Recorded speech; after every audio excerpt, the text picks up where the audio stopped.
नमस्कार विद्यार्थी मित्रांनो, मी विशाखा सावंत। आज आपण मराठी व्याकरणाचा नाम या प्रकाराचा अभ्यास करणार आहोत। तर नाम हा जो प्रकार आहे तो शब्दांच्या जातीमधला पहिला प्रकार आहे आणि हा प्रकार विकारीमध्ये येते। नाम हे विकारीमध्ये येतं। तर विकारी म्हणजे बदलतं, विकारी म्हणजे बदलणारे असतं। लक्षात घ्या, ज्या शब्दांच्या जाती वाक्यामध्ये वापरत असताना बदलतात त्यांनाच विकारी असं म्हणतात आणि त्यांचं दुसरं नाव आहे सव्यय। सव्यय किंवा विकारी। विकारी शब्दांच्या एकूण 4 जाती आहेत, नाम, सर्वनाम, विशेषण आणि क्रियापद। त्यापैकी आज आपण पहिली शब्दाची जात अभ्यासणार आहोत, नाम। नाम हे बदलतं कसं, त्याला विकारी असं का म्हणतात हे आधी एकदा आपण एका उदाहरणाद्वारे बघूया। जसं अक्षय अभ्यास करतो असं वाक्य आहे, यातलं नाम आहे अक्षय। आता जर आपण केला असं लिहिलं इथे, म्हणजे करतोचं क्रियापद काय केलं, केलं, तर इथं अक्षय अभ्यास केला असं नाही होणार। हे जे नाम आहे त्याचं रूपांतर अक्षयने असं होईल। म्हणजेच नाम हे वाक्याच्या गरजेनुसार बदलतं आणि वाक्याच्या गरजेनुसार बदलतं म्हणूनच ते सव्यय किंवा विकारी आहे, म्हणजेच बदलणारे आहे।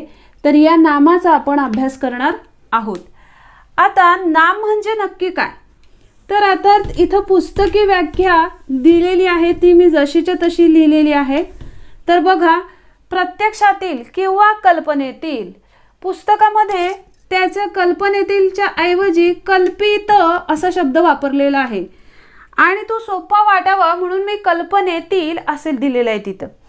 तर प्रत्यक्षातील किंवा कल्पनेतील म्हणजेच कल्पित वस्तूला जे आपण नाव देतो त्यालाच काय म्हणतात, नाम असं म्हणतात। अर्थात प्रत्यक्षातील किंवा कल्पनेतील म्हणजे नक्की काय, तर आपल्या घराला दार असतं, आपण त्याला दार असं नाव देतो। त्याचा विशिष्ट एक ढाचा असतो आणि म्हणून त्याला दार असं म्हणतो। प्रत्येक वस्तूला आपण दार नाही म्हणत, म्हणजे प्रत्येक वस्तूचं विशिष्ट असं रूप, रंग किंवा त्याचं विशिष्ट असं एक दिसण्याचं प्रमाण असतं आणि त्याच्यानुसार आपण त्याला नाव देतो आणि ते नाव म्हणजे नाम। तर या नामाचे मुख्य प्रकार आहेत 3। मुख्य प्रकार किती आहेत, 3 कोणते आहेत, तर सामान्य नाम, विशेष नाम आणि भाववाचक नाम। तर त्यातलं पहिला प्रकार आपण शिकणार आहोत, सामान्य नाम। आता बघा, सामान्य नामाची व्याख्या ह्या ज्या मी इथं चौकोनात दिलेल्या आहेत त्या 2 शब्दामध्ये त्यातल्या त्या व्याख्येमधले जे महत्त्वाचे शब्द आहेत ते दिलेले आहेत। तुम्हाला मी शॉर्ट नोट्स कशा काढायच्या हे सुद्धा या आधीच्या लेक्चरमध्ये सांगितलेलं आहे। कशा पद्धतीने तुम्ही मराठीचा अभ्यास करणार आहात परीक्षेच्या दृष्टिकोनातून कमी कालावधीमध्ये। जर तुम्ही तो व्हिडिओ बघितला नसेल तर तो नक्की बघा। तर बघा, सामान्य नाम। सामान्य नाम म्हणजे काय, सर्वसामान्य गुणधर्मांवरून जे नाव दिलं जातं त्याला सामान्य नाम असं म्हणतात। आता बरेचसे स्टुडंट या व्याख्या पाठ करतात, मात्र सर्वसामान्य गुणधर्म म्हणजे काय हेच त्यांना माहीत नसतं। सर्वसामान्य गुणधर्म म्हणजे नक्की काय, तर ते मी इथं समजून सांगते।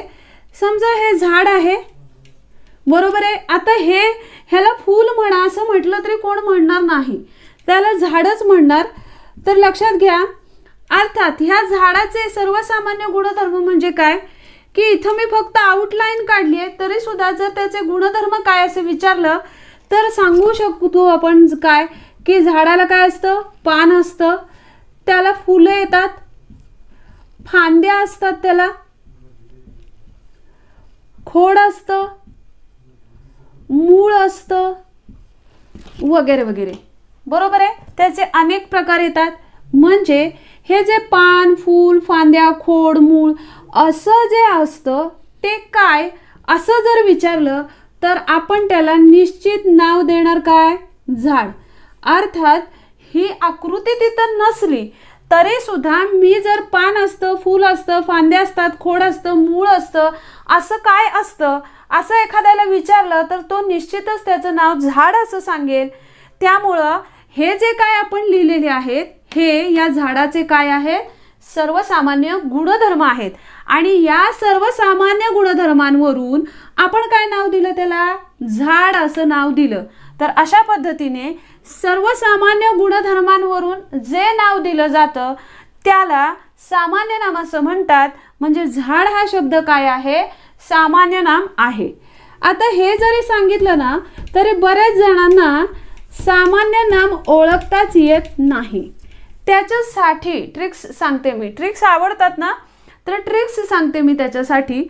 तर त्याच्यासाठी काय करायचं तर लक्षात घ्या. आता बघा, झाड हा शब्द आपण घेतला, किंवा देश हा शब्द घेतला आपण, गाव शब्द घेतला आपण, बरोबर आहे. आता हे शब्द सामान्य नाम आहेत का नाही हे ठरवायचं आहे. तर काय करायचं बघा, झाड हा शब्द म्हटला तर आपल्याला त्याच्यापासून अनेक पर्याय सुचतात. जसं पेरूचं झाड असतं, आंब्याचं झाड असतं, चिकूचं झाड असतं, आणखी कोणती फळं असतील, पपईचं झाड असतं, बरोबर आहे. म्हणजे ज्या शब्दापासून आपल्याला अनेक पर्याय सुचतात तो शब्द सामान्य नाम असतो. म्हणजे हा शब्द काय आहे, सामान्य नाम. आणि हे जे सुचलेले पर्याय असतात ते विशेष नाम असतात, लक्षात घ्या. तर झाड हा शब्द काय झाला, सामान्य नाम. तसं बघा, देश, देश या शब्दापासून अनेक पर्याय सुचतील का नाही. देश, भारत सुचेल, पाकिस्तान सुचेल, चीन सुचेल, असे अनेक पर्याय सुचतील. म्हणजे देश काय आहे, सामान्य नाम आहे. आता भारतापासून अनेक पर्याय सुचतील का बघा, नाही सुचणार. भारत इकडचा, भारत तिकडचा, भारत आपण नाही बोलणार. भारत हा एक संघ देश आहे, बरोबर आहे.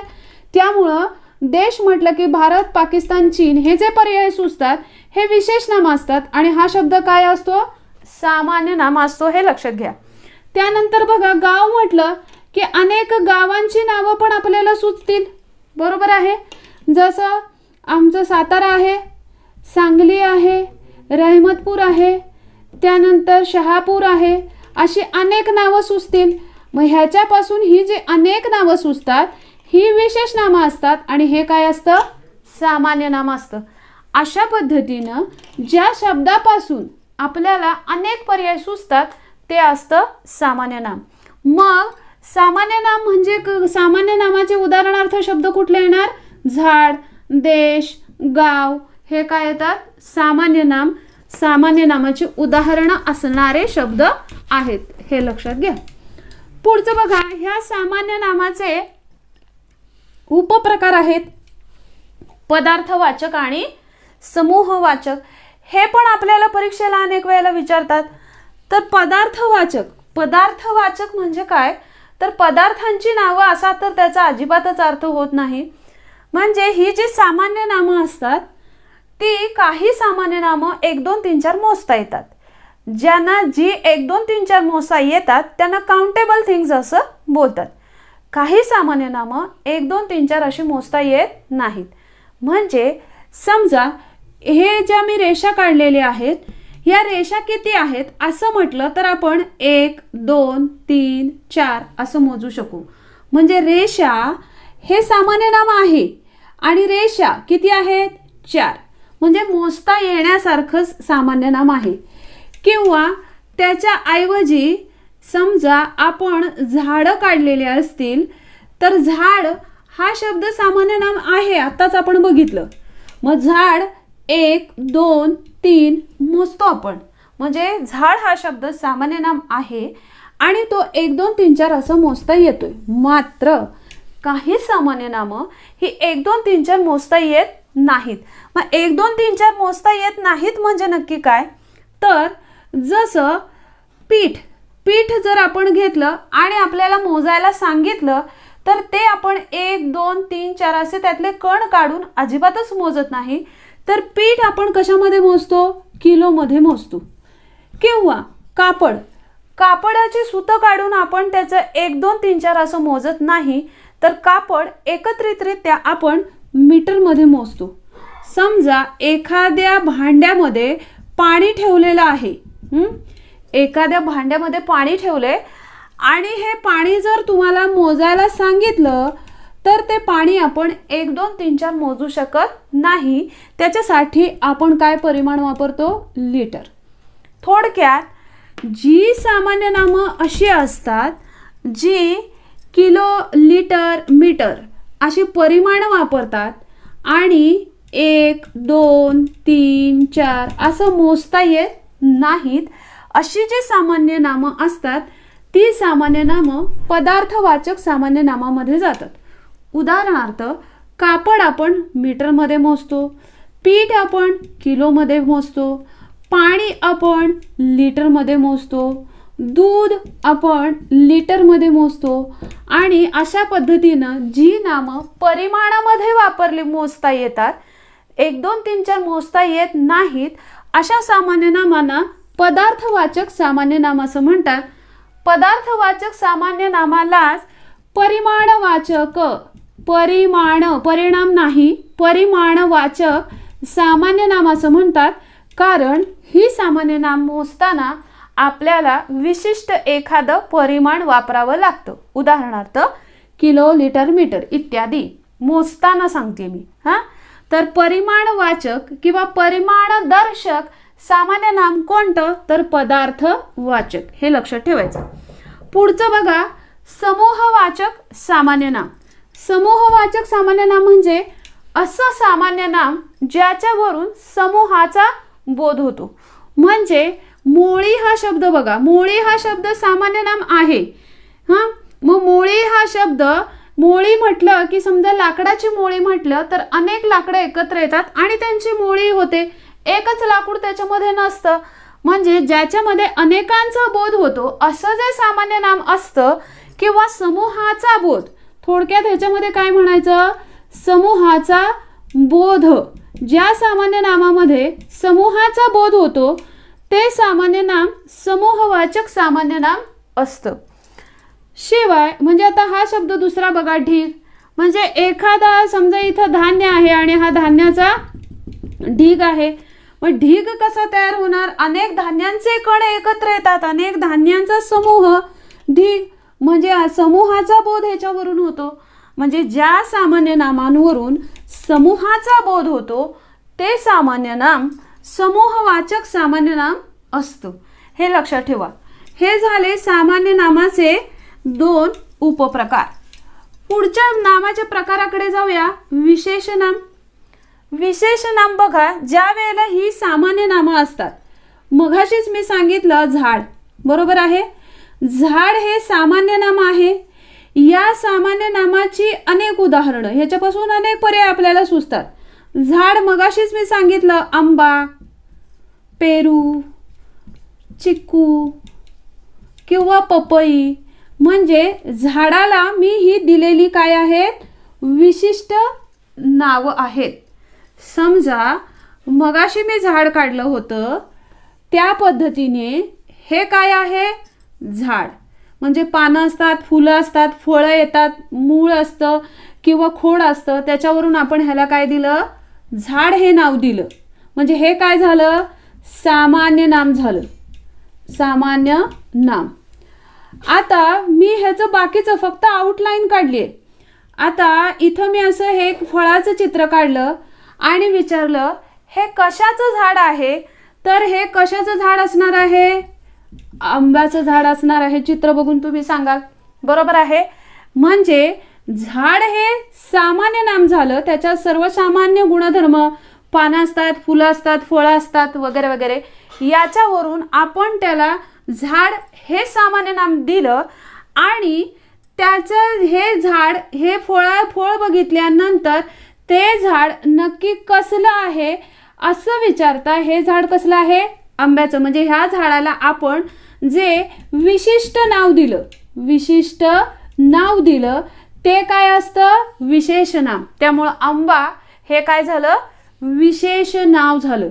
तर ही सर्व काय आहेत? विशेष नाम आहेत. लक्षात घ्या, व्यक्ती, वस्तू, ठिकाण यांना जे विशिष्ट नाव देतो त्यालाच विशेष नाम असे म्हणतात. आता समजा ठिकाणचं एक उदाहरण बघूया. थंड हवेचे. आता थंड हवेचे ठिकाण असं म्हटलं तर अनेक ठिकाणांची आपण नावं देऊ शकू. जसं महाबळेश्वर आहे, महाबळेश्वर, माथेरान वगैरे वगैरे.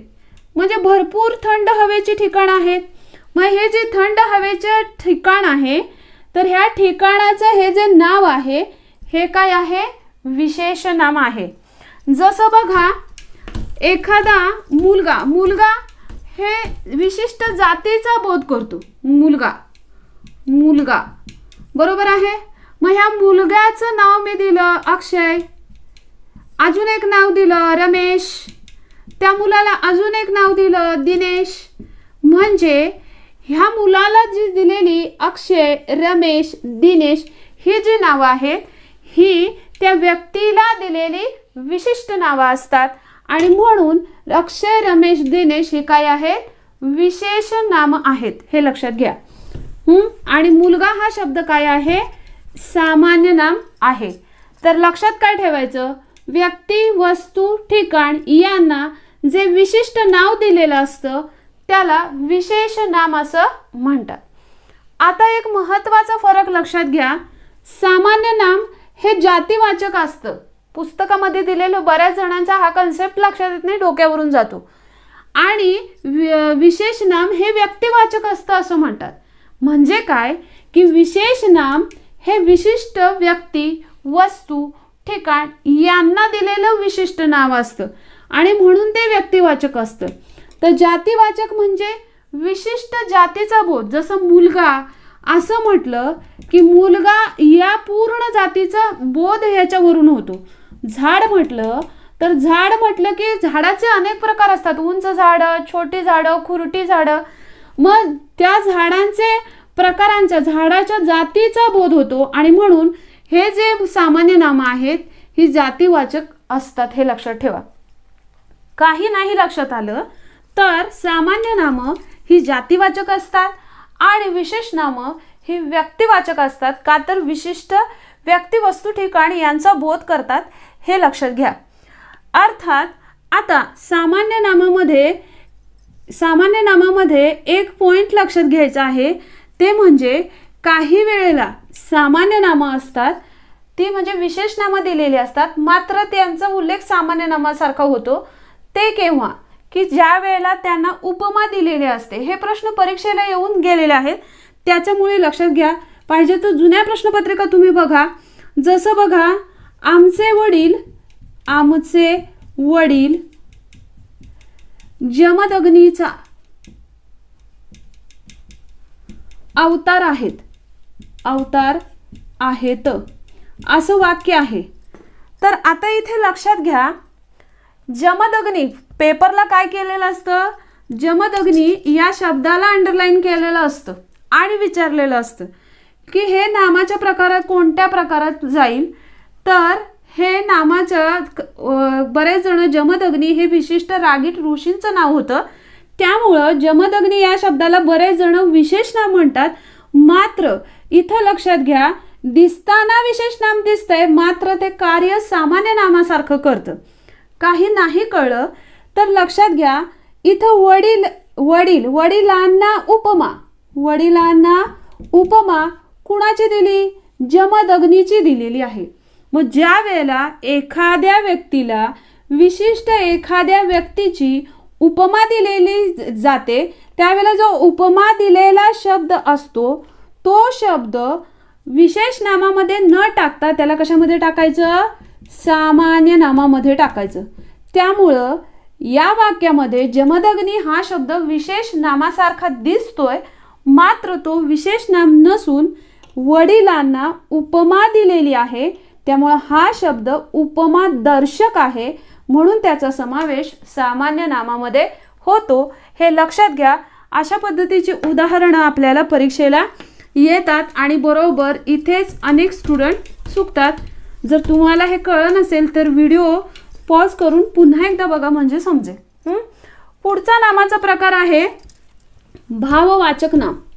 लक्षात घ्या एखादी वस्तू, व्यक्ती, ठिकाण असेल त्याच्यातलं जे भावना, गुणधर्म, वैशिष्ट्य व्यक्त करणारं जे नाम असतं त्याला भाववाचक नाम असं म्हणतात. भाववाचक नामालाच धर्मवाचक नाम असं म्हणतात, कारण ते विशिष्ट गुणधर्म, वैशिष्ट्य व्यक्त करत असतं. तर सामान्य नाम आणि विशेष नाम ह्यांना धर्मीवाचक नाम असं म्हणतात आणि भाववाचक नामाला धर्मवाचक नाम असं म्हणतात. धर्म आणि धर्मी याच्यामध्ये फरक आहे, हे लक्षात घ्या. तर बघा, भाववाचक नाम सुद्धा अनेक जणांना ओळखता येत नाहीत. जसं बघा, आपण ते झाडाचं उदाहरण आहे तेच कंटिन्यू करूया. जसं झाडाचे गुणधर्म बघून आपण ह्याला नाव काय दिलं? झाड नाव दिलं, बरोबर आहे. झाड हे काय झालं? सामान्य नाम झालं. झाड सामान्य नाम झालं. आणि झाडाच्या इथं मी विशिष्ट फळ काढून दाखवलं होतं, त्यामुळे आपण त्याला विशिष्ट नाव दिलं आंबा. म्हणजे आंब्याचं झाड आहे ते, म्हणजे हे काय झालं? विशेष नाम झालं. आणि हे झाड जर असं बघितल्यानंतर आपण जर म्हटलं हे झाड कसं आहे? उंच आहे. कसं आहे? उंच. हे आपण त्या झाडाचं काय सांगितलं? वैशिष्ट्य सांगितलं. मग झाडाचं वैशिष्ट्य ज्या वेळेला एखादी व्यक्ती, वस्तू, ठिकाण याच्यातील भावना, गुणधर्म, वैशिष्ट्य व्यक्त होतात त्यावेळेला ते जे नाव दिलेलं असतं त्याचा समावेश भाववाचक नामामध्ये होतो. त्यामुळे उंच हा शब्द भाववाचक नामामध्ये जातो. आता हे पण कळलं नसेल, बऱ्याच जणांना भाववाचक नाम ओळखता येत नाहीत. तर लक्षात घ्या, ज्या नामांना आपल्याला स्पर्श करता येत नाही, काय म्हणतात? मग काय लक्षात ठेवायचं? स्पर्श करता येत नाही, आकृती काढता येत नाही, आकृती काढता येत नाही किंवा आकृती रूपाने, पुस्तकामध्ये काय लिहिलेलं आहे? आकृती रूपाने स्पष्ट करता येत नाही, अशी जी नामं असतात त्यांना भाववाचक नामं असं म्हणायचं आणि त्याच्यावरून ओळखायचं. जसं आपण आंबा म्हटलं तर विशिष्ट आंबा आपल्या हातामध्ये दिला तर आपण त्याला स्पर्श करतो. झाडाला आपण स्पर्श करू शकतो. तसं उंच या शब्दाला स्पर्श करू शकतो का? उंच हा शब्द आपण सांगू शकतो. जसं झाड याची आकृती जसं मी इथं काढले तसं काढू शकतो. आंबा या शब्दाची आकृती मी काढू शकते. तसं उंच या शब्दाची मी आकृती काढू शकेन का? नाही. तर उंच हा शब्द भाववाचक नाम आहे, कारण स्पर्श करता येत नाही, आकृती काढता येत नाही. अजून एक उदाहरणार्थ आपण शब्द बघूया. जसं प्रेमळ. प्रेमळ हा शब्द जो आहे, तर प्रेमळ या शब्दाची आकृती काढा असं म्हटलं तर तुम्हाला काढता येईल का? नाही. म्हणजे जर तुम्हाला 10 शब्द दिलेले असतील आणि त्या 10 शब्दामधलं भाववाचक नाम ओळखायचं असेल तर ज्या शब्दाची आकृती काढता येत नाही ते काय समजायचं? भाववाचक नाम समजायचं. जसं बघा, एक उदाहरणार्थ म्हणून मी 4 शब्द घेऊन दाखवते आणि सांगते. जसं बघा, पुस्तक,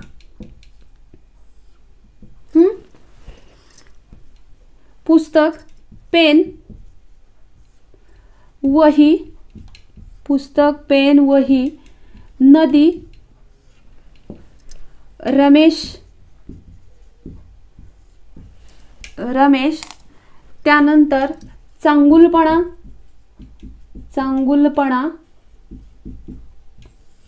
आणि हुशार, असे 5-6 शब्द आहेत आणि याच्यातलं भाववाचक नाम ओळखायला सांगितलं.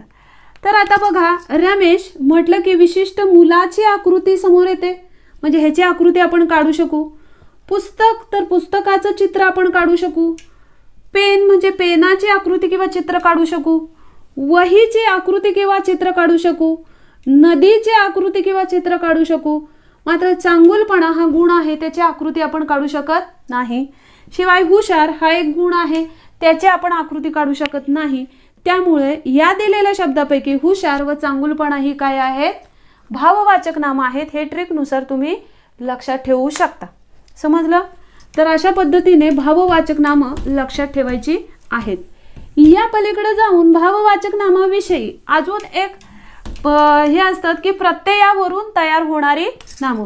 म्हणजे भाववाचक नामांना य, त्व, पण, ता, की, वा, आई असे प्रत्यय लागतात आणि जी भाववाचक नामं तयार होतात त्यांना प्रत्ययावरून तयार होणारी भाववाचक नामं असं म्हणतात.